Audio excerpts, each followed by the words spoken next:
Shaila aunty, তুমি কোথায় ছিলে? জুমাদের ওখানে গিয়েছিলাম।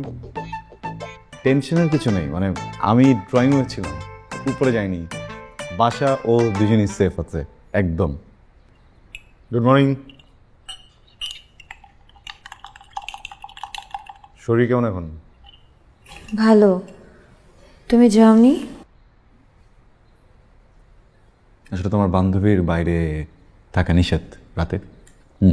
So she had to leave. আমার উপর দায়িত্ব দিয়ে গেল, আমি কি করবো? I had to stay. দাঁড়িয়ে আছো কেন? বসো।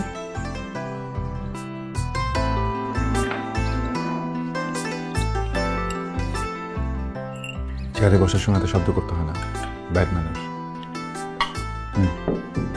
দিন, তারপর কফি খাও। সরি, একটু মিসি করে ফেলেছি, ব্যাচেলর তো। আর এমনিও আমি একটু অন্যভাবে কফি বানাতে পছন্দ করি। তো সবার কফি বানানোর না একটা আলাদা আলাদা সিগনেচার স্টাইল থাকা উচিত। This is my style.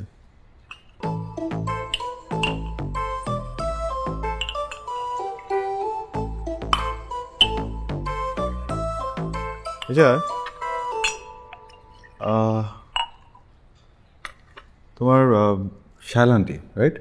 উনি কোথায় থাকেন? এখানেই থাকে। কোথায় দেখলাম না তো। জানি না। Coffee, oh yeah coffee please. Shaila aunty, তুমি কোথায় ছিলে? জুমাদের ওখানে গিয়েছিলাম। আসসালামু আলাইকুম।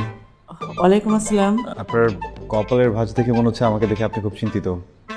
চিন্তা করার কিছু নেই। আমার নাম রাফসান, আমি একজন জার্নালিস্ট। আমি সামিয়ার ফ্রেন্ড, সামিয়া ওর ফ্রেন্ড। ও গতকাল খুব অসুস্থ হয়ে পড়েছিল, পরে আমি সামিয়া দুজন মিলে ওকে এই বাসায় নিয়ে এসেছি।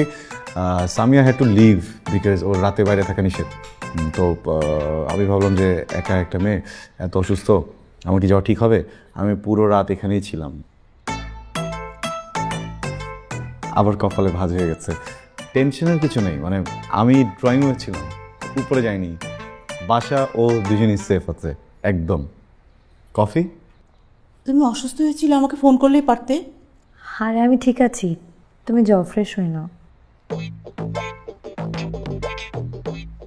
কফি?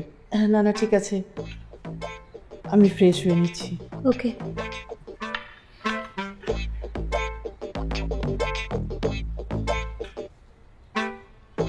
কেমন?